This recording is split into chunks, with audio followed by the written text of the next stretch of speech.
Last time we looked at momentum in two dimensions, and now we're going to look at our other conservation law of work and energy in two dimensions. So, just like with momentum, we'll start with the basic one-dimensional form of it. Here it is. Okay, that's our one-dimensional form. And then I'm going to show you the two-dimensional form as well. It is just going to move it right down here. There it is. Notice it's exactly the same, and that has a lot to do with the fact that work and energy are scalar quantities. They are not vectors. So we don't really need to take care of direction except for this concern right here, because we do need to consider the angle between forces and the direction of motion, because that's how our work works. But we don't really care about components of velocity or acceleration or even components of forces. All we really care about is the angle between the direction of motion and the force. For example, a lot of time we'll have an example of a box, and you may be pushing that box up a hill. If you are pushing that box up a hill, then that is your delta R, and that force is also in that direction, so you're going to be applying the maximum amount of work. The cosine of that angle is 0, and the cosine of that angle is just going to be 1. Now, however, if you had a different example where you have flat ground and you are applying a force upward at an angle, and delta R is the direction of your motion, then this angle is not 0, so that means you're going to get a portion of the work that contributes to this problem. The one thing I do want to point out, and I'll circle it with yellow, is we have already taken into account all the work being done by gravity and the potential energy that it either creates or loses, whatever the scenario happens to have. So when you're drawing those free body diagrams and you have, okay, well, I have a normal force, and I have some applied force, and I have gravity, and oh, I also have friction. Do not count gravity again. You already have it. It's right here. The only forces that you'll really need to be considered with is the applied force, the friction force, and friction's a non-conservative force, meaning it is path dependent, so it matters. And notice it's going to be 180 degrees out of phase with your direction, which will make it a negative contribution to your sum of forces. And then the normal force typically, in most cases, is at a right angle to your direction.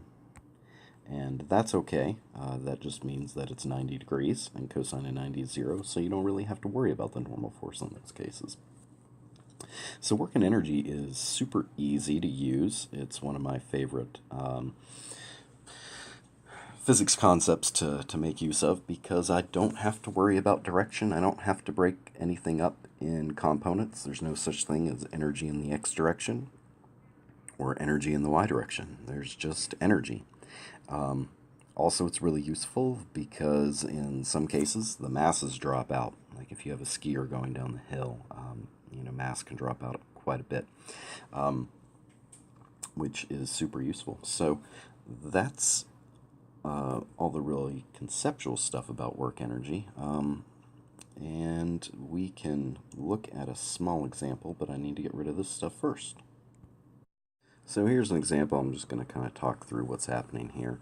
We're going to drop a ball, and we're going to throw in something a little bit more realistic than a vacuum. We're going to say that there's a drag force, so our model's already improved a little bit, but it's a constant drag force, which I'm just arbitrarily giving an amount of 10 newtons. I'm not basing it off of anything. I'm just saying there's a 10 Newton drag force that's acting on this object as it falls.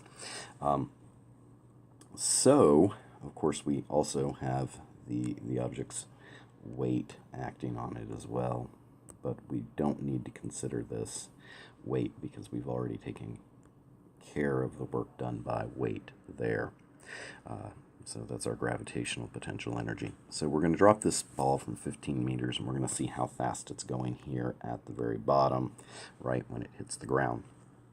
So if I use my relationship at the top, I'm going to kind of go through and cross some things out that are going to be 0. For example, that's going to be 0 because my initial velocity is 0. I drop it, and right when it hits the ground, h2, that's also going to be 0. So already I've made my problem a little bit smaller. And then what's going to happen in here is I'm going to have just one force, the drag force, and it's going to go delta r, which is going to be the 15 meters. But then the angle between them, if you look, this is the direction delta r. The drag force points straight up in this example, so it's going to be cosine of 180. So I'm going to get a negative force. That's going to play into that, and that's going to work to help slow down the ball. So my final relationship is going to look like this. It would look like mg h1 minus fd, and then delta r is just h1 minus h2, and h2 happens to be the height. h2 happens to be 0, and h1 happens to be the height, so I'm just going to write this as h1 is equal to 1/2 mv2 squared. So I need to pick an object that has weight. I haven't given it a weight or a mass even. So let me give this thing a mass of, I don't know, let's go with maybe a 5 kilogram mass. So let's just make the mass 5 kilograms. So at this point, I can plug everything in, and here's my drag piece, okay?